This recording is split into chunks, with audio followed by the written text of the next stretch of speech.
Assalamualaikum, welcome back to my channel. Okay, so di video kali ini macam korang tengok dekat tajuk, saya akan buat tutorial cara nak ubah keyboard Android ke iPhone. Okay, so cara dia sangat-sangat mudah.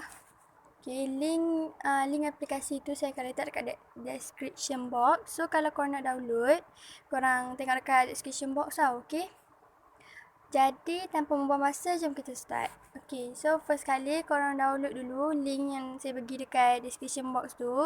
Korang tekan download tu dia akan naik 2 kali tau. Okay, color hijau tu korang tekan 2 kali. So bila dia dah start download, korang tunggu sampai dia siap. And then bila dah siap, korang buka file and then korang cari dekat download. Okay, lepas tu korang cari apps tu and then korang download, okay. So bila dah habis download, jom kita buka. Okay, so inilah keyboard tu, ni this one. Okay, prim keyboard ni.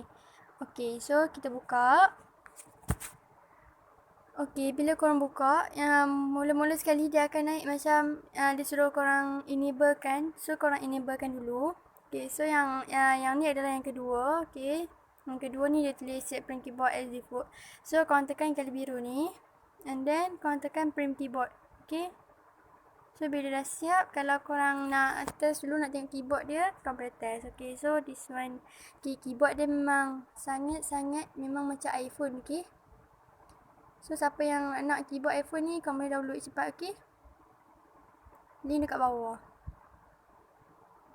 Dia punya gig yang download dia punya ni pun sikit je, 2 MB je. Okay,